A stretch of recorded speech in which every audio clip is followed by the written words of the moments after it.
ప్రియులైన దేవుని పిల్లలకు లోకరక్షకుడైన యేసయ్య నామములో ప్రత్యేకంగా వందనాలు తెలియపరచుకుంటున్నాను. అందరూ బాగున్నారా? ఒకసారి స్తోత్రం చేద్దామా? హల్లెలూయా. ప్రియులారా, పరమగీతములో గ్రంథాన్ని నిన్నటి దినాన మనం ధ్యానం చేశాం. నీవు సుందరివి అనేటువంటి ఆ అంశంలో సంఘాన్ని ఒక సౌందర్యవంతురాలుగా ప్రియుడైన యేసు క్రీస్తు ప్రభువారిని వర్ణిస్తున్నాడు. ఈ పరమగీతముల గ్రంథములో వర్ణన అనేది చాలా ప్రాముఖ్యమైంది. ఎలాంటి గొప్ప వర్ణన అంటే, మొట్టమొదట వర్ణన అనేది ప్రియురాల దగ్గర నుంచి ప్రారంభమవుతుంది. ఎలా ప్రారంభమవుతుందంటే, నోటి ముద్దులతో అతడు నన్ను ముద్దు పెట్టుకొనుగాక అంది. ముద్దు అనేది వాక్య స్పర్శను సూచిస్తూ ఉంది. ముద్దు ప్రేమకు గుర్తు. చూడండి, ముద్దు ఎప్పుడొస్తారు పిల్లలంటే వారు చేసేటటువంటి పనులు బట్టి వారు మనకి మురిపాన్ని కలిగించినప్పుడు ముద్దు వస్తుంది. కనుక మనం మంచిగా ఉన్నప్పుడు ఆయన లేఖనము ద్వారా మనల్ని ముద్దాడటానికి సిద్ధపడినటువంటి ప్రభువును మనం చూస్తాం. ఆ తర్వాత ఏమంటుందంటే, నీ ప్రేమ ద్రాక్షారసము కన్నా మధురము. అంటే ప్రియుని యొక్క ప్రేమలో ఉన్నటువంటి మాధుర్యాన్ని చవి చూసినటువంటి ప్రియురాలు అనగా సంఘము. సంఘం ఎప్పుడు కూడా యేసుక్రీస్తు ప్రభువులో ఉన్నటువంటి మధురమైనటువంటి సులక్షణాలని ధ్యానం చేయాలి. అసలు ఆ సులక్షణాలు ఏమిటో తెలియాలి. ఆ తర్వాత ఆమె తన బలహీనత ఏమిటో, నల్లనిది అయినా సౌందర్యవంతురాలని అని మొట్టమొదట తన నల్లని స్థితిని చూపిస్తూ ఉంది. ఆ తర్వాత ఆయన దగ్గరకు వచ్చినాక ప్రియుని నీడలో ఆమె ఎలా సౌందర్యవతి అయిందో అక్కడ చూస్తా ఉంది. ఆ తర్వాత మరలా ప్రియుడు ప్రారంభిస్తూ ఉన్నాడు, నా ప్రియురాలా ఫరో రథ అశ్వములతో నేను నిన్ను పోలుస్తానని. ఇలాగా ప్రతి అధ్యాయంలోనూ ఒకరిని ఒకరు పొగుడుకొనుట, ఒకరిని ఒకరు ప్రశంసించుకొనుట మనం చూస్తా ఉన్నాం. ప్రియులారా, గమనించండి, సంఘం ఎప్పుడు ప్రభును మహింపరుస్తూ ఉన్నప్పుడు ప్రభు మనల్ని కూడా ఘనపరచడానికి, విజయోత్సాహంతో ఊరేగించడానికి ఇష్టపడుతున్నాడు. హల్లెలూయా. ఆ 2వ అధ్యాయంలో ఆ ప్రియుని గురించి పూర్తి స్థాయిలో ఆమె వర్ణించడం చాలా అద్భుతం. ఆయన ఎలాంటి స్థితిలో ఉన్నాడు ఆయన గురించి చాలా చక్కగా ఆమె వర్ణించింది. చూడండి, దేవుణ్ణి మనం ఘనపరిచినప్పుడు, దేవుణ్ణి మనం మహిమపరిచినప్పుడు, ఆయన కీర్తించినప్పుడు ఆయన మనల్ని పొగడకుండా మానడు, ఆయన మనల్ని ప్రశంసించకుండా మానడు. ఎక్కడ ఈ సువార్త ప్రకటింపబడుతుందో అక్కడ ఈమెను గురించి తప్పనిసరిగా జ్ఞాపకం చేసుకోవాలని ఆమెను కూడా ఘనపరిచాడా. ఒక పాపాత్మురాలు బేతనియ మరియా యేసు పాద సన్నిధిలోకి వచ్చి పాదాలు కడిగి తుడిచి అత్తరు బుడ్డి పగులు కొట్టి ప్రభువుని అభిషేకించిన తర్వాత ప్రభు ఆమెను ప్రశంసించాడు. ప్రభు ఆమెను ప్రశంసించాడు అంటే దానికి ముందుగా ఆమె కూడా ప్రభువుని ఎంతగానో ఆరాధించింది. ప్రభు ప్రేమకు పాత్రురాలయ్యింది. కనుక సంఘం అనేది పాపంలో నుండి బయటకు వచ్చిందే సంఘం, పాపపు ఊబిలో నుండి బయటకు వచ్చిందే సంఘం. పాపపు ఊబి నుండి బయటకు వచ్చి యేసుక్రీస్తు రక్తం ద్వారా కడగబడింది సంఘం. మరియ పాపాత్మురాలు కావచ్చు, మరొక పాపాత్మురాలు ఉంది లోకస్వార్త 7వ అధ్యాయంలో. ఆమె చేసినటువంటి ఆరాధన కూడా అదే, మౌన ఆరాధన. మాట్లాడకుండానే ప్రభు మనసులో వారు చూడుకున్నారు, మనసులో ధ్యానం చేశారు, మనసులో వారు స్తుతి చేశారు. ప్రియమైనటువంటి దేవుని బిడ్డలారా, తప్పనిసరిగా ప్రభు వారిని కనపరిచాడు. అంటే ఒకటి గమనించండి, మనం ప్రభువుని వర్ణించినప్పుడు, మనం ప్రభువుని కీర్తించినప్పుడు, ఆయన స్తుతించినప్పుడు ఆయన మనల్ని ఘనపరచకుండా మానడు. చప్పట్లు కొట్టి ప్రభువుని మహింపరచుతాడు. యేసు ప్రభువారు మధ్యాకాశం వచ్చే వరకు ఆయనకు మనకి మధ్య రగిలేటువంటి ప్రేమ కావ్యం ఏమిటయ్యా అంటే స్తుతి, ఆరాధన. ఉదయం లేచి ఆయన మనం పొగడటం, ఆయన ప్రార్థించటం, తర్వాత ఆయన మనల గురించి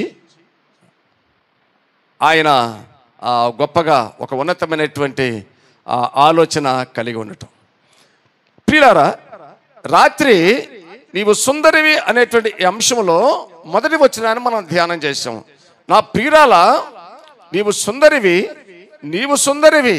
ఒక మాట చెప్పలేదు, 2 పర్యాయాలు చెప్తున్నాడు. తర్వాత నీ ముసుగు గుండా నీ కనులు గువ్వ కనుల వలె కనబడుచున్నవి, నీ తల వెంట్రుకలు గిలాదు పర్వతము మీద మేకల మందన పోలి ఉన్నవి. రాత్రి ఏం చెప్పానంటే ఆ ప్రియుని కన్నులు మొట్టమొదట ప్రియురాలు కన్నుల మీదే పడ్డాయి. చూడటమే అసలు ఆ చూపు ఎలా ఉంది? వంకర టెంకర చూప, బిత్తర చూప, తత్తర చూప, లేదైనా ఆ చూపులో ఏమైనా తేడా ఉందా?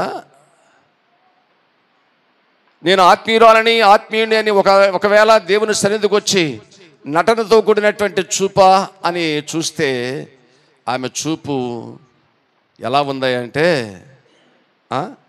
ఎలా ఉంది? ఆమె కనులు ఎలా ఉన్నాయి? పావురం గువ్వ కనుల వలె.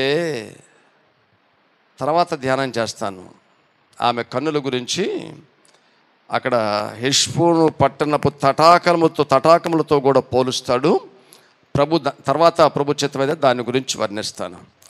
ప్రియులారా, తర్వాత ఆమె యొక్క తల వెంట్రుకలను గిలాదు పర్వతము మీద ఉన్నటువంటి మేకల మందలతో పోల్చటం అనేది జరిగింది. గిలాదు పర్వతం దేవుని సన్నిధి అయితే, దేవుని సన్నిధిలో ఉన్నటువంటి మంద మనమే. చూడండి, పర్వతం ఒక్కటే, మేకలు అనేకము, కానీ మేచేది ఒక్కటే అని చెప్పారు. రాత్రి పర్వతం ఒక్కటే, దేవుడు ఒక్కడే, కానీ ఆయన సన్నిధిలోకి వచ్చి భోజనం చేసేటటువంటి వారు, ఆయన ఇచ్చేటటువంటి ఆహారం తినేటటువంటి వారు అనేక మందిగా ఉన్నారు. కానీ మీకు చెప్పబడుతున్నటువంటి ఆహారం ఒకటే అనేటువంటి విషయాన్ని మనం గమనించాలి. ప్రియమైనటువంటి దేవుని బిడ్డలారా, ఇలాగా ఆ ప్రియుడు ఆమెను వర్ణిస్తూ ఆమెను పలువరుసలోకి వచ్చాడు. ప్రియులారా, ఆమె చూడటానికి ఆమె కనులు చాలా అందంగా ఉండేవి. అలాగే ఆమె తల వెంట్రుకలు గిలాదు పర్వతం మీద ఎలా ఉన్నాయి అంటే నల్లటి మేకని మందలు పోలి ఉన్నాయి. ఆ తర్వాత ఆమె పలువరుసల గురించి వర్ణన చేస్తా ఉన్నాడు 2వ అధ్యాయంలో. నీ పలువరుస కత్తిరవేయబడినవి కడుగబడి అప్పుడే పైకి వచ్చినవి జోడు జోడు పిల్లలు కలిగి ఒక దానిపైన పోగొట్టుకొనక సుఖముగానున్న గొర్రెల కదుపులను పోలియున్నవి అని అంటాడు. ఆ తర్వాత 3వ వచనంలో నీ పెదవులు ఎరుపు నూలును పోలియున్నవి, నీ నోరు సుందరము. ఈ 2-3 వచనాలు ధ్యానం చేద్దాం. ప్రియమైనటువంటి వారలారా, ఆమె పలువరస వాక్యము చేత సరిచేయబడినటువంటి పలువరస. అది ఏ పలువరస? వాక్యము చేత సరిచేయబడినటువంటి పలువరస. నీ పలువరస కత్తెరవేయబడినట్లుగా కనబడుతుందట. కొంచెం జాగ్రత్తగా ఆలోచన చేయండి. కొంచెం ఆధ్యాత్మికమైనటువంటి లోతులోకి మనం వెళ్దాం. కొంతమంది పలువరస చెక్కినట్లుగా కనబడుతుంది. వారు నవ్వుతుంటేనే వాళ్ళ పళ్ళ వైపే చూడాలనిపించింది. ఎందుకని? ఆ పళ్ళలోనే అందం ఉంటుంది. అందుకనే పెళ్లి చూపులకు వెళ్ళినప్పుడు అమ్మాయిని చూసేటప్పుడు, అమ్మాయి మాట్లాడవే అమ్మా, నీకు ఈ అమ్మాయికి మాటలు రావనుకుంటా అంటారు. మాటలు అనుకుంటా అనేటప్పటికీ కాస్త పొక్కుమని నవ్విద్ది. నవ్వినప్పుడు ఎగుడు దిగుడిగా ఏమన్నా ఉండయా, ఎత్తుగా ఉండయా, వంకర టింకరగా ఉండయా, పాచి పొల్ల గీర పొల్ల ఎలా ఉండయా అని పలువరస చూస్తాం. అట్లా అమ్మాయి నవ్వినప్పుడు, మాట్లాడమ్మా, నీ పేరేంటి? నా పేరు స్వరూపురాణి. నా పేరు స్వరూపురాణి అనగానే ఆ పళ్ళు కనపడతాయి. పలువరస బాగానే ఉంది అనుకుంటా, అంతేనా? ఆ తర్వాత స్త్రీలు అమ్మాయిని చెక్ చేస్తారు. కాస్త అటు పోయి ఇటురమ్మా, నేను అడగ చూపించమ్మా ఎలా ఉందో. కాస్త అటు పోయి ఇటు వచ్చిన తర్వాత చక్కగానే నడుస్తుంది అమ్మాయి. మరి కాలు కుదురుకుందో లేదో, అన్నీ సెంటిమెంట్లేగా. కాలు పూర్తిగా ఆనుతుందా, పూర్తిగా ఆనట్లేదా, ఏమైనా పుట్టుమచ్చలు ఉంటాయా, ఏ పుట్టుమచ్చ ఉంటే లాభము, ఏ పుట్టుమచ్చ ఉంటే నష్టం, ఇవన్నీ మనం సెంటిమెంట్లు పెట్టుకుంటాం. ఏమండి, ఏ సెంటిమెంట్ లేదు, ఎలాంటి వాళ్ళైనా చేసుకోవచ్చు. ఇబ్బంది ఏమీ లేదు. బైబిల్లో ఇలాంటి సెంటిమెంట్లు ఏమీ లేవు. కనుక మన అబ్బాయికి సరిపోయినటువంటి అమ్మాయిని రుజువు చేసుకున్న తర్వాత ఆ అమ్మాయిని వివాహం చేసుకోవటానికి మనం నిర్ణయించుకుంటాం. అబ్బాయి యొక్క ఇష్టత, అమ్మాయి యొక్క ఇష్టత అడుగుతాం. ఇద్దరు ఒకే అంటే మ్యారేజ్ డేట్ ఫిక్స్ చేసుకుంటాం, గంభీరంగా వివాహాన్ని చేస్తాం. కనుక ప్రియమైన వాళ్ళారా, పలువరుస అనేది చాలా ఆకర్షణీయమైనటువంటిది.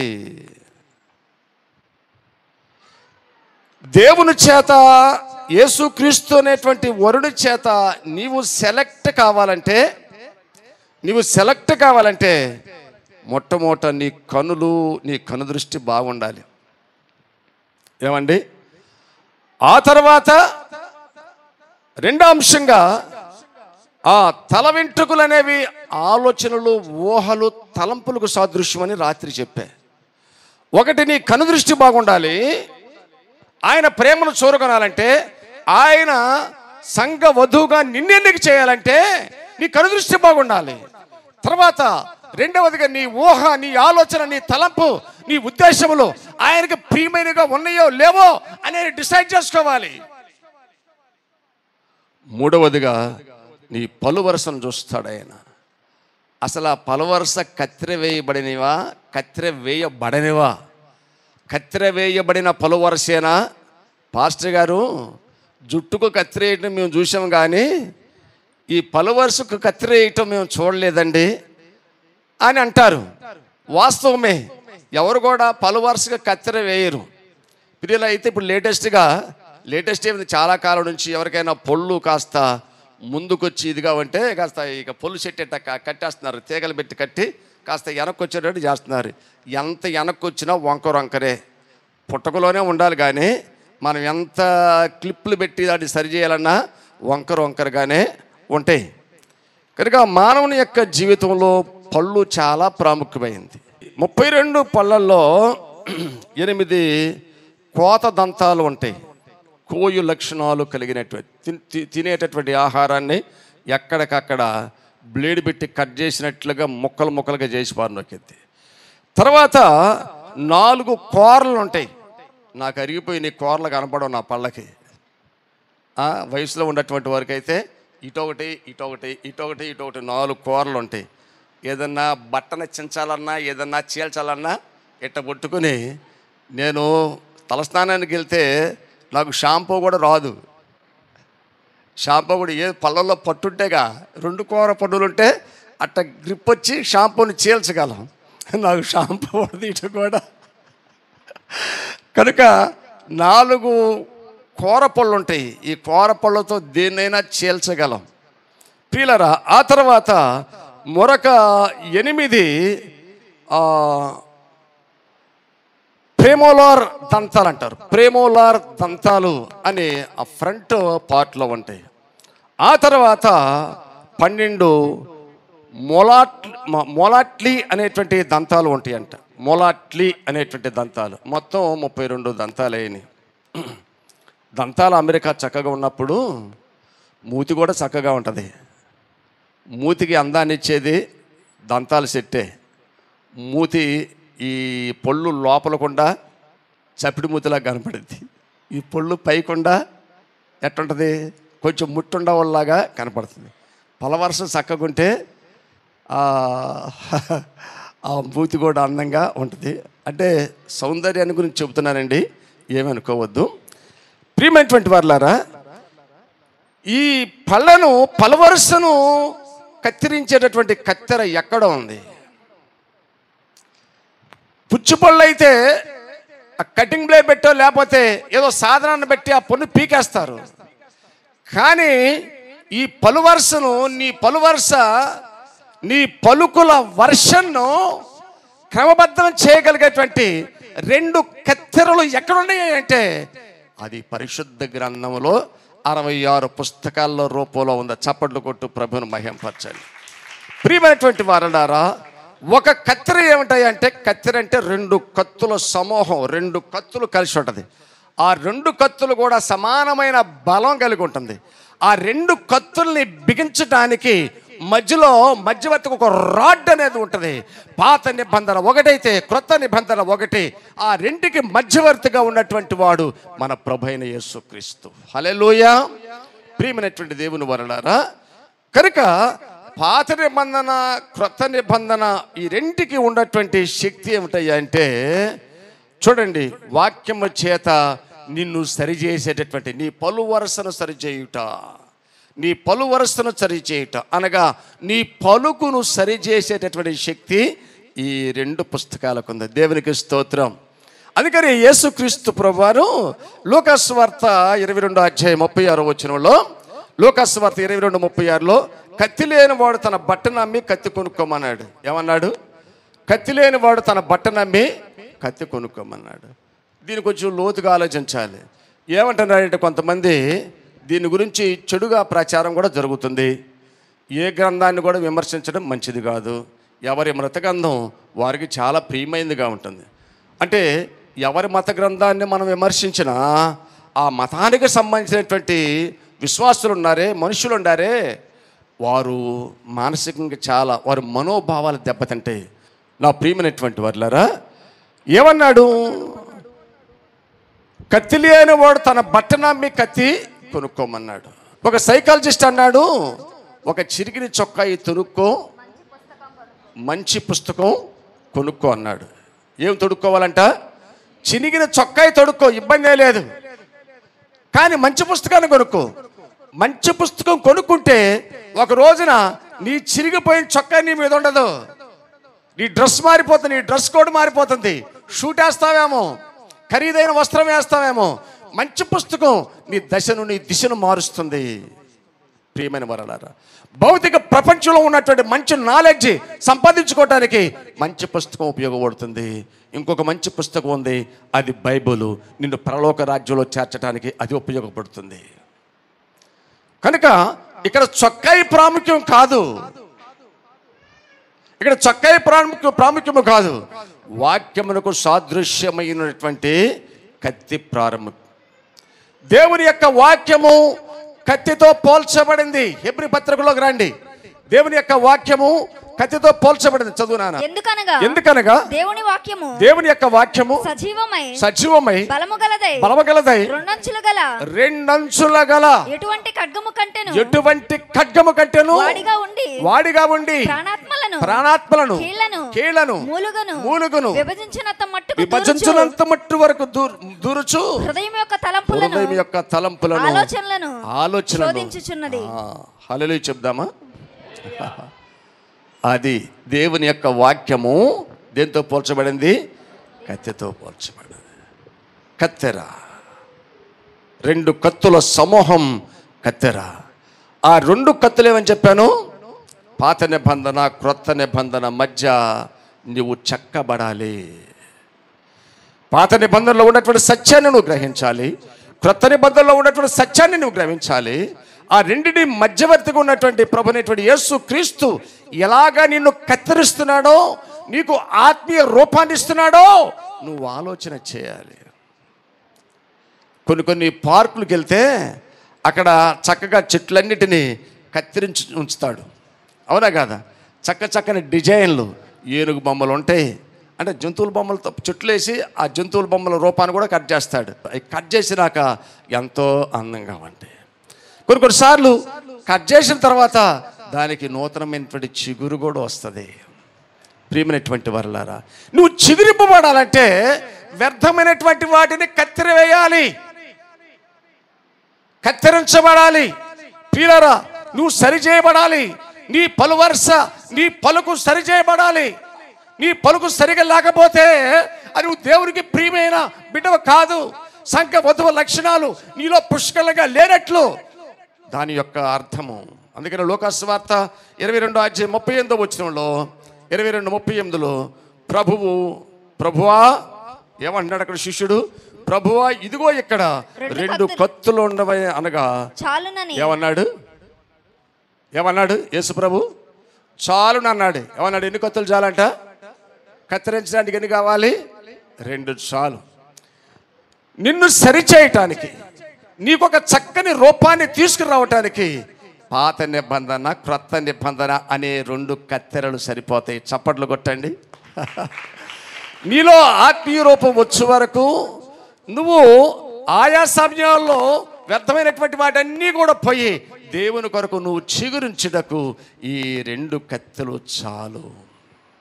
ప్రియమైనటువంటి వారలారా, దేవుని యొక్క వాక్యమే కత్తి. రోమపత్రిక 10:8లో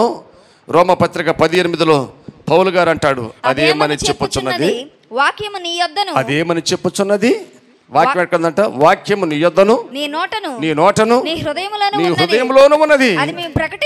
అది మేము ప్రకటించు విశ్వాస వాక్యమే.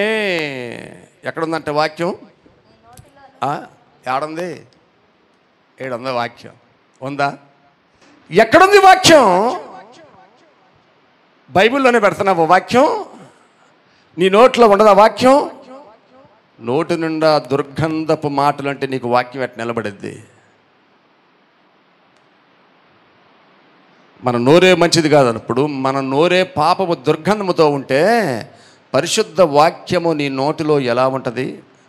అదేమనగా వాక్యము ఎక్కడుందంటే నీ యొద్ద ఉంది, నిన్ను కత్తిరించటానికి. నీ నోటిలో, నీ హృదయంలో ఉంది. నిన్ను సరిచేయు కుమ్మరి ఆయన. కనుక ఆయన నీ కనులు చూస్తాడు, తల వెంట్రుకలనగా నీ తలంపులను, ఆలోచనలను, నీ ఉద్దేశాలను చూస్తాడు. ఆ తర్వాత నీ పలువరసను చూస్తాడు. కత్తిరి వేయబడ్డయా పలువరస? లేకపోతే ఇంకా కత్తి కిందకి రాలేదా? ఇంకా పలువరసలో పొగరుందా? పాపముందా? పాపము దుర్గముందా? ఇక వాక్యం అనే కత్తుల చేత పాత నిబంధన అనే కత్తి, క్రొత్త నిబంధన అనే కత్తి ద్వారా అది సరిచేయబడలేదా? పరీక్షిస్తాడు. నిన్ను చూసినప్పుడు ఆయన వీటిని నువ్వు కనపరచాలి. ప్రియమైనటువంటి దేవుని పిల్లలారా, కత్తిరించుటకు శక్తి కలిగినటువంటి వాక్యము. రండి 119 సంకీర్తన 11వ వచనం చూద్దామా? ఏమంటున్నాడు కీర్తనకారుడు? నీ ఎదుట నేను పాపము చేయకుండా నా హృదయములో నీ వాక్యము. ఎందుకంటే వాక్యానికి ఉన్నటువంటి శక్తి ఏమిటంటే పాపాన్ని కత్తిరించింది. నా హృదయంలో ఉంచు, నా నోట ఉంచు, నాలో ఉంచు, నా మనసులో ఉంచయ్యా, నా పెదవుల మీద ఉంచయ్యా. కంట్రోల్ చేస్తుంది. జాగ్రత్త, కొంచెం మొలకలు వస్తున్నాయి, కొంచెం పిలకలు వస్తున్నాయి, కట్ చేస్తుంది. నిన్ను సరి చేసేటటువంటి శక్తి కలిగినటువంటిది. అందుకని యేసు ప్రభువారు యోహాను సువార్త 15:1 ఏమన్నాడంటే, యోహాను సువార్త 15:1 నేను నిజమైన ద్రాక్షవల్లిని, నా తండ్రి వ్యవసాయకుడు, నాలో ఫలింపని ప్రతి తీగను ఆయన తీసి పారవేయును. కత్తిరించేస్తాడు. ఫలించే వాటినే ఉంచుతాడు. నీ జీవితంలో కూడా అంతే. నువ్వు ఆయన దగ్గరికి వస్తే ఆ నిజమైన ద్రాక్షవల్లి ఆ లక్షణాలన్నీ నీలో రావటానికి, ఎందుకంటే ద్రాక్షవల్లి యేసు ప్రభువు కదా, ఆయనలో అంటగట్టబడినప్పుడు ఆయనలో ఉన్నటువంటి శ్రేష్టమైన మధురమైన ఆ ద్రాక్షవల్లి లక్షణాలు నీలోకి రావాలంటే వ్యర్థమైనటువంటి పిలకలు. అందుకనే ద్రాక్ష తోట వేసినప్పుడు మంచి తీగలు ఉంచుతారంట, పిచ్చి పిచ్చిగా పక్కన మెలిసేటువంటి తీగలన్నీ కట్ చేస్తాడంట. ఏది పడితే అది వచ్చేసింది అనుకోండి, ఆ ఫలాలు మనం ఆశించిన రీతిలో ఆ ఫలం రాదంట, పంట రాదంట. అందుకని నువ్వు స్పిరిచువల్గా ఫలించాలంటే నువ్వు కత్తెర దగ్గరికి రావాల్సిందే. మంగళ షాప్కి వెళ్ళాలా పాస్టర్ గారు? ఆ మంగళ షాప్ వేరు. ఇక్కడికి వస్తే చాలు, దేవుని సన్నిధికి వస్తే చాలు. దేవుని సన్నిధికి వస్తే పిలకలు మొలుస్తాయి కదా అప్పుడప్పుడు. మనకి గర్వం ఒక పిలక, అహం ఒక పిలక, కోపం ఒక పిలక, ఇలాంటి కొన్ని 7 పిలకలు ఉన్నాయి. పాపమునకు సాదృశ్య రూపంలో ప్రత్యేకంగా 7 ఉన్నాయి. ఈ 7 పిలకలను కట్ చేస్తాడు. అప్పుడు కత్తిరించిన తర్వాత చక్కని రూపం కలిగి బయటికి వెళ్తావు. బయటికి వెళ్ళి మళ్ళీ పెంచుకొని వస్తావు వారానికి. అలా చేయలే, అవునా? స్తోత్రం చేద్దామా? హల్లెలూయా. ప్రియమైనటువంటి దేవుని బిడ్డలారా, కొలస్సీ పత్రిక 3:16 చూద్దాం. కొలస్సీ పత్రిక 3వ అధ్యాయం 16వ వచనంలో ఏమంటున్నాడు భక్తుడు? అక్కడ ఎలా ఆరాధన చేయాలంటున్నాడు? కొలస్సీ పత్రిక 3:16 తీయండి. సంగీతములతోను ఎలా ఉండాలంట ఆయన సన్నిధిలో? మనం సంగీతములతోను కీర్తనలతోను ఆత్మ సంబంధమైన పద్యములతోను ఒకరితో ఒకడు బోధించుచు బుద్ధి చెప్పుచు కృపాసహితముగా మీ హృదయములో దేవుని గూర్చి గానము చేయుచు సమస్త విధములైన జ్ఞానముతో క్రీస్తు వాక్యము మీలో సమృద్ధిగా ఉండండి. ఇక్కడ ఏంటి కత్తిరించేది? బోధించుచు బుద్ధి చెప్పుతూ. ఇది బుద్ధి చెప్పటమే కత్తిరించడం అంటే. అర్థమైందా? దీనిలో కీ పాయింట్ అందిందా మీకు? కత్తిరించేది బుద్ధి చెప్పటమే కత్తిరించడం. ఏంట్రా బుద్ధి లేదంట్రా? ఎంతరా నీ వయసు? తిప్పి 10 సంవత్సరాలు సిగరెట్లు తాగుతున్నావా? మానేయి. చేస్తావా పని? చేయనా. ఏం చేస్తున్నావు? నీ పిల్లోని కత్తిరించేస్తున్నావు తప్పు చేసినప్పుడు. బుద్ధి చెబుతున్నావు. ఇలా వాడికి సరైనటువంటి మంచి జ్ఞానం, ఏది తప్పు ఏది ఒప్పో తెలిసే వరకు వాడిని పిల్లకలన్నీ కట్ చేసుకుంటూ వస్తే నీ పిల్లోడిని నువ్వు ఎలా చూసుకోవాలనుకుంటున్నావో అలా చూసుకోవచ్చు. వచ్చిన ప్రతి పిల్లకని పెరగనివ్వలే అనుకుంటే ఎట్టుంటుంది? వచ్చిన సిగరెట్లు అందరు కుర్రోళ్ళు తాగుతున్నాడు, మా ఓడని వదిలేస్తే సిగరెట్ తాగుతాడు, రేపు మందు తాగుతాడు, రేపు బజార్లో పడిపోతూ ఉంటాడు, ఇక దొంగతనం నేర్చుకుంటాడు, ఇళ్లలో పడతాడు, దోచుకుంటాడు, తన్నులు తింటాడు, తగాదాలు తెస్తాడు, పిచ్చి పిలకలన్నీ మొలుస్తాయి. ప్రారంభంలోనే కత్తిరించడం నేర్చుకో ప్రియమైనటువంటి దేవుని పిల్లలారా. కనుక ఏమంటుంది? ప్రియుడైన యేసు ప్రభు వారు ఏమి చూస్తున్నాడు సంఘములో అంటే, రండి ఒకసారి చదవండి. రెండో వచనం 4:2. నీ పలువరస కత్తిరవేయబడినదియు కడుగబడి అప్పుడే పైకి వచ్చినవి ఉన్నాయి. జోడు పిల్లలు కలిగి ఒకదానిపైన పోగొట్టు కనుక సుఖముగానున్న గొర్రెల కదుపులను కత్తిరవేయబడాలి. కొన్ని కట్ చేయాలి. దేన్ని కట్ చేయాలో పేతురుపత్రిక మొదటి పత్రికలో రాస్తాడు. పేతురుపత్రిక మొదటి పత్రిక 2వ అధ్యాయం మొదటి వచనం తీయండి. పేతురుపత్రిక 1:2-1. ప్రభు దయాళుడని మీరు రుచి చూడాలంటే ఇక్కడ కొన్ని పిలకలు ఉన్నాయి. ఆయనలో ఉన్నటువంటి దయారసాన్ని నువ్వు టేస్ట్ చేయాలంటే ఈ కొన్ని పిలకలను కట్ చేయాలి. ఏమిటయ్యి? సమస్తమైన దుష్టత్వము, సమస్తమైన కపటము, వేషధారణ, అసూయ, సమస్త దూషణ మాటలు. నేనేమంటానంటే బైబుల్ మార్చట్లేదు కానీ మాని అంటే కత్తిరించి క్రొత్తగా జన్మించిన శిశువులను పోలిన వారై. బైబుల్ మార్చడం కాదు, వీటన్నిటిని మానుకొని అనగా వీటన్నిటిని దేవుని యొక్క వాక్యం చేత ఈ పనికిమాల పిలకల్ని కత్తిరించి ఎలా ఉండాలంట? క్రొత్తగా జన్మించిన శిశువును పోలిన వారై నిర్మలమైన వాక్యమును చాలు 2వ పార్ట్ తర్వాత వచ్చింది. ఎలా ఉండాలంటే క్రొత్తగా జన్మించిన శిశువులే ఉండాలి. చప్పట్లు కొట్టండి. అంటే మీరు పాపము లేనటువంటి వారుగా పరిశుద్ధులుగా బ్రతకాలని ప్రభువు కోరుకుంటున్నాడు. నీ పలువరస అలా ఉండాలి. కత్తిరవేయబడినటువంటి పలువరస నీకు కావాలి. ఈ పత్రిక 11వ అధ్యాయం 24-26 వచనాల వరకు చూసినట్లయితే ఇక్కడ కత్తెర వేయబడినటువంటి మోషే జీవితాన్ని మనం చూస్తున్నాం. మోషే పెద్దవాడైనప్పుడు విశ్వాసమును బట్టి ఐగుప్తు ధనము కంటే క్రీస్తు విషయమైన నింద గొప్ప భాగ్యమని ఎంచుకొని అల్పకాలము పాపభోగము అనుభవించుట కంటే దేవుని ప్రజలతో శ్రమ అనుభవించుట మేలని యోచించి ఫరో కుమార్తె యొక్క కుమారుడని అనిపించుకొనుటకు ఒప్పుకొనలేదు.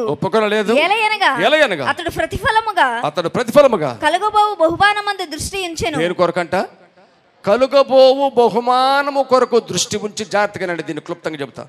కలుగబోవు బహుమానము కొరకు దృష్టి ఉంచి విశ్వాసమును బట్టి కలుగబోవు బహుమానము మీద దృష్టి పెట్టి ఒకటి అల్పకాల పాప భోగములను కాదనుకున్నాడంట, కట్ చేశాడంట. రెండవది ఐగుప్తు ధనాన్ని కత్తిరించేశాడంట. వద్దనుకున్నాడంట. ఎందుకంటే రాజు కదా. ఆ తర్వాత ఫరో కుమార్తెకు కుమారుడిని, మామూలు రేంజా, మోషే రేంజ్, వీటన్నిటిని పోగొట్టుకున్నాడంట. హల్లెలూయా, హల్లెలూయా. ఏమనుకున్నాడంటే దేవుని ప్రజలతో శ్రమ అనుభవించటం. చూశారా? అంటే దేవుని ప్రజలతో కలిసి ఉండటానికి, దేవుని తన ప్రజలైనటువంటి వారిని విమోచించటానికి ఆయన ఒక నాయకుడిగా ఉండాలంటే వీటన్నిటిని కత్తిరించేయాలి. ఐగుప్తు ధనం మీద, ఐగుప్తు భోగం మీద, అలాగే ఐగుప్తు కుమారుడు అని పిలిపించుకునేటువంటి ఆ గర్వకారణమైనటువంటి పేరును, వీటన్నిటినీ తన మనసులో నుంచి డిలీట్ చేసుకున్నాడు. దేవుని సన్నిధికి వచ్చి కూర్చోగానే ఈ బాహ్య ప్రపంచంలో నీ కుటుంబంలో ఉన్నటువంటి వాటన్నిటిని డిలీట్ చేయాలి, ఖాళీగా ఉంచాలి. నీ మెమరీ ఖాళీ అవ్వాలి. నీ మెమరీ ఖాళీ అయితే దేవుని యొక్క వాక్యం అందులో ఉంటుంది. దాన్ని ఖాళీ చేయమాకండి. ఇంటికి వెళ్ళిన తర్వాత చర్చిలో బాగా మెమరీలో ఎక్కించుకుని బయటకు పోగానే డిలీట్ చేయమాకండి. దాన్ని అలా ఉంచుకోండి. హల్లెలూయా. ప్రియమైనటువంటి వారులారా, కనుక ఎలా ఉందయా అంటే కత్తెర వేయబడి రండి. 4:2 రండి. పరమగీతంలో 4:2. నీ పలువరస కత్తెర వేయబడినవి కడుగబడి అప్పుడే పైకి వచ్చినాయినా. జోడు చాలు. రెండవది, మొట్టమొదటిది కత్తెర వేయబడిన పలువరస. ఏందంట? కత్తెర వేయబడిన పలువరస. రెండోది కడుగబడిన పలువరస. ఏంటి? కత్తెర వేయంగానే సరిపోదు. ఏమనుకోవద్దులే, ఉదాహరణ చెబుతున్నాను. జుట్టు క్రాప్ చేసిన తర్వాత ఇంటికి వచ్చి ఏం చేస్తారు? ఉదాహరణ చెబుతున్న అర్థమయ్యే రీతిలో, దాన్ని ఇంకొక రకంగా భావించొద్దు. నువ్వు కత్తెర వేయబడిన తర్వాత రెండోది కడగబడేటువంటి అనుభవంలోకి నీవు రావాలి. కడుగబడి అప్పుడే పైకి వచ్చిన పలువరస అంటే ఇది. ఏ పలువరస? కడుగబడి అప్పుడే పైకి, జాగ్రత్తగానండి, కడుగబడి అప్పుడే పైకి వచ్చిన పలువరస. రండి ఇప్పుడు ఆ 40వ సంకీర్తన 2-3 వచనాలు. నాశనకరమైన గుంటలో నుండి జిగటగల దొంగ ఊబిలో నుండి ఆయన నన్ను పైకెత్తెను. ఎక్కడి నుండి వచ్చిందంట? ఎక్కడి నుంచి పైకి వచ్చింది? మనందరం ఎక్కడి నుంచి వచ్చాం? నాశనకరమైన గుంటలో నుండి. ఎక్కడి నుండి పైకి రావాలి? కడగబడాలంటే నాశనకరమైనటువంటి గుంటలో నుండి పైకి రావాలి. ఎక్కడి నుండి ఎక్కడికి రావాలి? ఒకటి నాశనకరమైన గుంటలో నుండి బయటకు రావాలి. ఎక్కడికి రావాలంటే ఇప్పుడు రండి, ప్రకటన గ్రంథం 1వ అధ్యాయం 6వ వచనంలోకి రండి. నాశనకరమైన గుంటలో నుండి నీవు పైకి వచ్చి మనల్ని ప్రేమించుచు తన రక్తము వలన మన పాపముల నుండి మనల్ని విడిపించిన వానికి మహిమయు ప్రభావమును యుగయుగములు కలుగును గాక. ఆమేన్. జిగటగల ఊబిలో నుండి నువ్వు పైకొచ్చి ఎక్కడికి రావాలి? కడగబడేటువంటి స్థలంలోకి రావాలి. ఎక్కడ కడగబడాలి? యేసుక్రీస్తు రక్తమందు కడగబడాలి. పేతురు పత్రికలు అంటాడు, 1వ పత్రిక 1వ అధ్యాయం 18-19 వచనాలు మనం చూసినట్లయితే, అమూల్యమైన రక్తము చేత దేని చేత కడగబడాలి అంటే అమూల్యమైన రక్తము చేత, అనగా నిర్దోషమును నిష్కలంకమును గొర్రెపిల్ల వంటి రక్తము చేత విమోచింపబడితిరని మీరు ఎరుగుదురు కదా. విమోచింపబడితిరని అనగా మీరు కడగబడితిరని మీరు ఎరుగుదురు కదా. ప్రియులారా, కత్తిరించిన తర్వాత, పాపపు పిలకలు కత్తిరించిన తర్వాత నీ పలుకులకున్నటువంటి పాపపు పిలకలు కత్తిరించిన తర్వాత అమూల్యమైన రక్తము చేత నువ్వు కడగబడటానికి రావాలి. హల్లెలూయా, హల్లెలూయా. తర్వాత రక్తము చేత కడగబడిన తర్వాత కొరింథీ పత్రిక 1వ పత్రిక 6వ అధ్యాయం కొరింథీ పత్రిక మొదటి పత్రిక 6వ అధ్యాయం 10-11 వచనాలు మనం చూసినట్లయితే దొంగలైనను లోబులైనను త్రాగుబోతులైనను దోషకులైనను దోచుకోరు వారైనను దేవుని రాజ్యమునకు వారసులు కానే కారు. మీలో కొందరు అట్టివారై ఇంటిరి కానీ ప్రభువైన యేసుక్రీస్తు నామమున మన దేవుని ఆత్మయందును మీరు కడుగబడి పరిశుద్ధపరచబడిన వారై నీతిమంతులుగా తీర్చబడితిరి. చప్పట్లు కొట్టండి. ఒకప్పుడు మనం దొంగలము, లోబులము, త్రాగుబోతు, దోషణ ఇలాంటివన్నీ కూడా ఉన్నాయి. ఇప్పుడు దేని చేత కడగబడ్డాం? ఒకటి, జిగటగల పాపి ఊబిలో నుండి పైకొచ్చాం. గొర్రె పిల్ల రక్తము చేత కడగబడ్డాం. తర్వాత పరిశుద్ధాత్మలో ఆత్మచేత కడగబడాలి. ఆ తర్వాత చూడండి ప్రియులారా, కొలస్సీ పత్రిక 3:1-2 చూసినట్లయితే జిగటగాల ఊబిలో నుంచి నువ్వు పైకొచ్చి యేసుక్రీస్తు రక్తంలో కడగబడి ఆత్మచేత ముద్రింపబడి పరిశుద్ధాత్మలో కడగబడి ఇక నువ్వు కింద చూపులు చూస్తే పంది చూసినట్లు కింద చూస్తే కాదు. నువ్వు ఎక్కడ చూడాలంట? నిజంగా మీరు క్రీస్తుతో కూడా లేపబడిన వారైతే చదువు నాన్న మీరు క్రీస్తుతో కూడా లేపబడిన వారైతే ఆ జిగటగల ఊబిలో నుండి నిజంగా మీరు క్రీస్తుతో కూడా లేపబడిన వారైతే పైనున్న వాటిని వెదకండి. అక్కడ క్రీస్తు చప్పట్లు కొట్టి ఇప్పుడు దేవుని కుడి పార్శ్వమున కూర్చుండి ఉన్నాడు.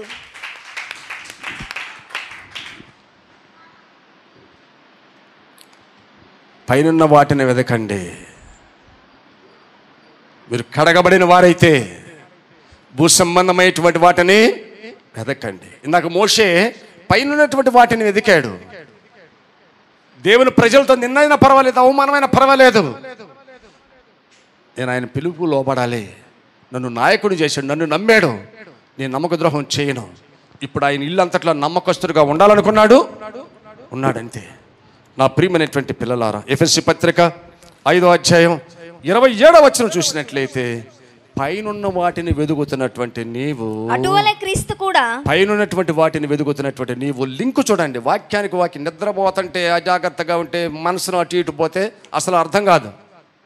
అంతే, ప్రతి లింక్ను జాగ్రత్తగా పరిశీలన చేస్తేనే వాక్యం అర్థం. జిగటగల్ల ఊపిలోంచి పైకొచ్చావు, తర్వాత రక్తంలో కడగబడ్డావు, ఆత్మతో నింపబడ్డావు, ఆత్మశుద్ధి అయిపోయింది. ఆ తర్వాత పైన ఉన్నటువంటి వాటిని వెదికావు. తర్వాత చదువమ్మా. అటువలే క్రీస్తు కూడా సంఘమును ప్రేమించి అది కళంకమైనను మడతైనను అట్టిది మరి ఏదైనను లేక పరిశుద్ధమైనది గాను మహిమగల సంఘముగాను ఆయన తన ఎదుట దానిని నిలబెట్టుకొనవలెనని వాక్యముతో ఉదక స్నానము చేత ఇది కావాలి నాకు. దేని చేత? ఇప్పుడు దేంతో కడగబడాలి చెప్పండి. ఇప్పుడు చెప్పండి, 1 after 1 చెప్పండి. ఒకటి, జిగటగల ఊపిలో నుండి ఎక్కడి నుంచి వచ్చాం? ఎక్కడి నుంచి తీశాడు? జిగటగల ఊపిలో నుండి పైకి వచ్చాం. అంటే ఊబి లక్షణాలన్నీ కూడా కట్ చేసుకుని బయటకు వచ్చేసాం. కత్తిరించిన తర్వాత మొట్టమొదటి స్టెప్ ఏమిటయ్యా అంటే, ప్రియులారా, క్రీస్తు రక్తంలో కడగబడుటకై పైకి మనము వచ్చామనుకున్నాం. ఆ తర్వాత ఇంకొక విషయం చెప్పడం మర్చిపోయాను. పేతురు పత్రిక మొదటి పత్రిక 2వ అధ్యాయం 1-3 వచనాలు చదివితే, ఇందాక నేను ఆత్మనాను చూడు, రక్షణలో వెదుగు నిమిత్తము ఆ పాలను అపేక్షించమని చెప్పాను.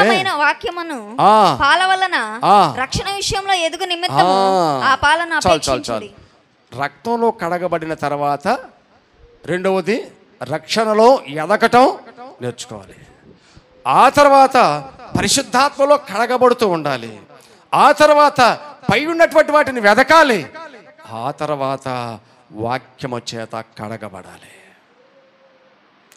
ఈ 5 కూడా ఒకదానికి ఒకటి లింక్. ఎన్ని చెప్పాను? 1, 2, 3, 4, 5, 6 విషయాలు చెప్పా. 6 మానవ సంఖ్య.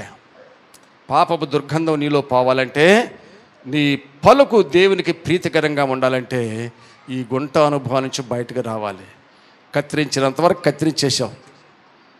తర్వాత ఇక శుద్ధీకరణ, శుద్ధి చేసుకోవటం అనేది ప్రారంభించాలి. ప్రియమైనటువంటి దేవుని పిల్లలారా, కనుక కడగబడి అప్పుడే పైకి వచ్చిన చదవ పరమగీతముల గ్రంథము 4:2 రండి. కడుగబడి అప్పుడే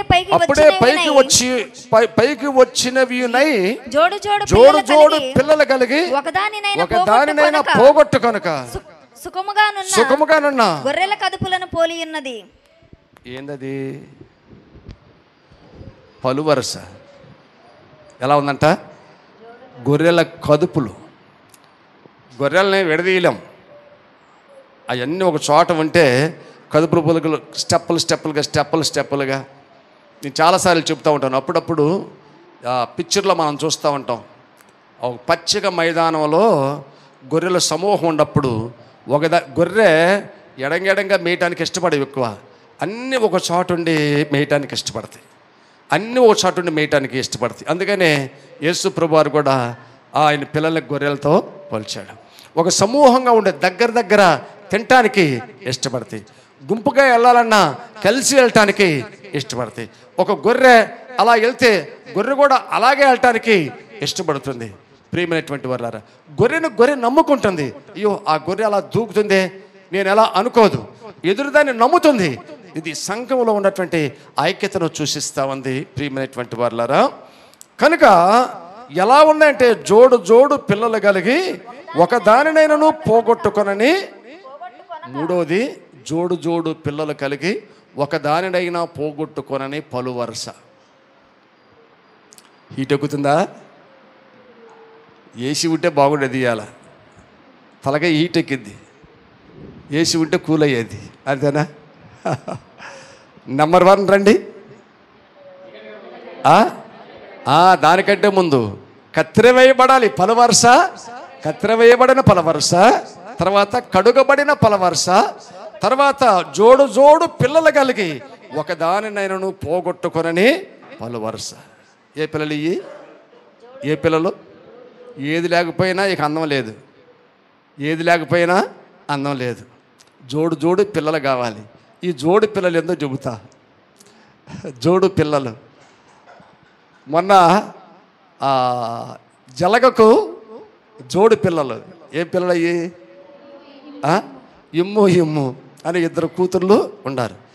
ఇక్కడ క్రైస్తవ సంఘము చూడండి, కత్తెర వేయబడిన సంఘము, పాపపు ఊబిలోని పైకొచ్చిన సంఘము, ఏమండి క్రీస్తు రక్తంలో కడగబడిన సంఘము, రక్షణలో ఎదుగుతున్నటువంటి సంఘము, పరిశుద్ధాత్మతో నింపబడినటువంటి సంఘము, పైనటువంటి వాటిని వెతికే సంఘము, ఏమండి వాక్యము చేత ఎప్పటికప్పుడు శుద్ధి చేయబడుతున్నటువంటి సంఘము. ఇప్పుడు ఎలా ఉండాలంటే జోడు పిల్లల్ని కలిగి ఉండాలంట. 2 పిల్లలు ఉండాలి సంఘానికి. సంఘ క్రమశిక్షణకు 2 పిల్లలు చాలా ప్రాముఖ్యం. ఆ 2 పిల్లల్లో మొట్టమొదట బిడ్డ ఏమిటంటే మత్తయి సువార్త 28:19-20 చదువుకుందాం. మత్తయి సువార్త 28:19 యేసుక్రీస్తు ప్రభువారు ఆ శిష్యులతో చివరి దినాల్లో చివరి ఆ గడియల్లో మాట్లాడేటువంటి మాటలు ఏమంటున్నాడు? కాబట్టి మీరు వెళ్ళి సమస్త జనులను శిష్యులనుగా చేయుడి, తండ్రి యొక్కయు కుమారుని యొక్కయు పరిశుద్ధాత్మ యొక్కయు నామములోనికి వారికి బాప్తిస్మం ఇచ్చుచు నేను మీకు ఏ ఏ సంగతులను ఆజ్ఞాపించితునో వాటన్నింటినీ గైకొనవలెనని వారికి బోధించుడి. చాలు. ఒక పిల్లేంది ఏం చేయమన్నాడు?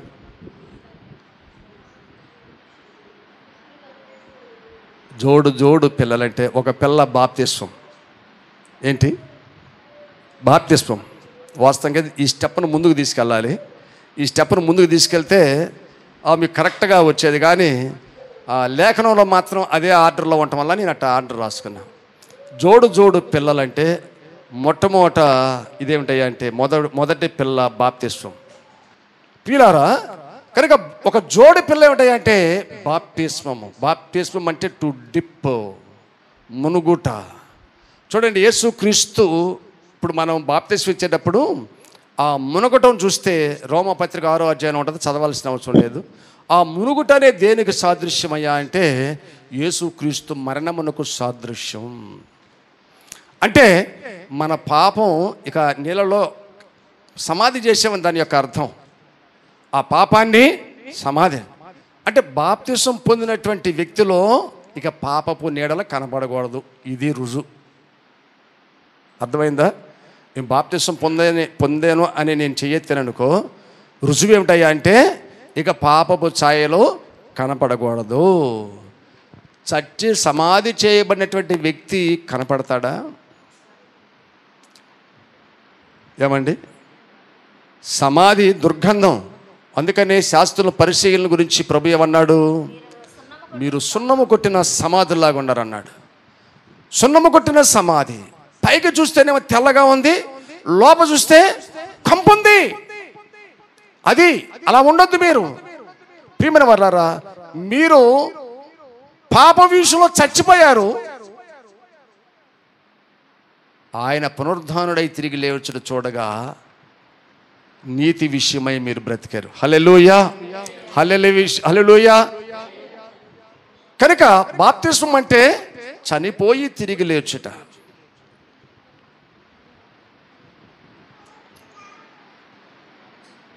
చిన్నపిల్లోడు, చిన్న అబ్బాయి అంట, తప్పిపోయిన కుమారుడు చిన్నోడు తప్పిపోయి దొరికాడంట.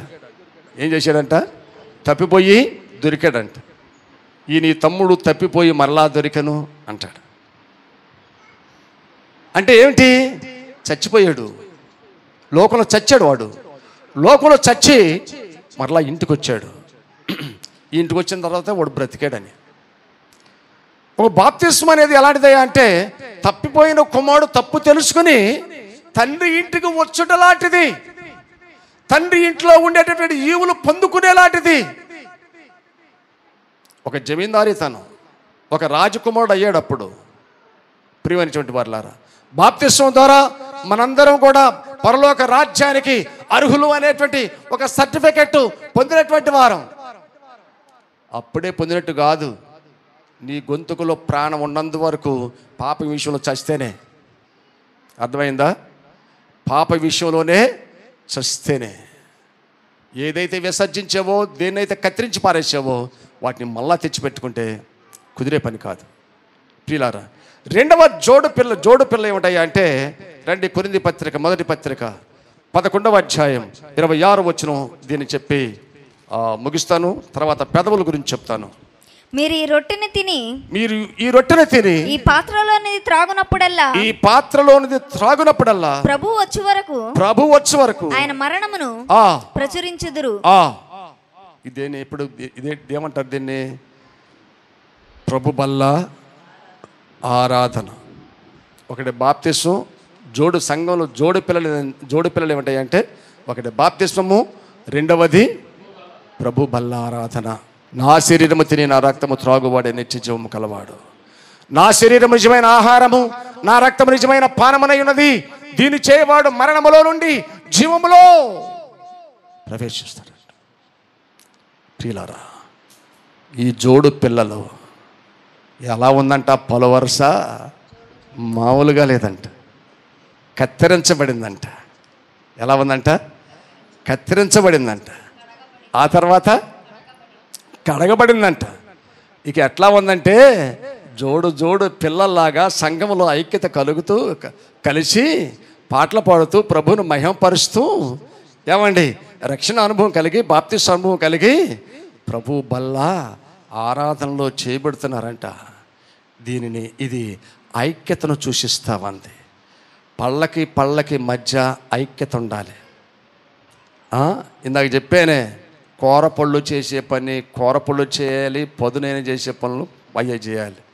ఇంకా ఇక్కడ ఈ దంతాలు ఏమంటాం మన జనరల్గా లావుగా ఉంటాయి కదా. సరే, ఏమన్నా కానీ ఏ పన్ను ఆ పని చేస్తేనే నాకు అప్పుడప్పుడు మాట తుసిపోయేట్లుగా వస్తుంది, చాలా ఇన్సల్ట్గా ఉంటుంది.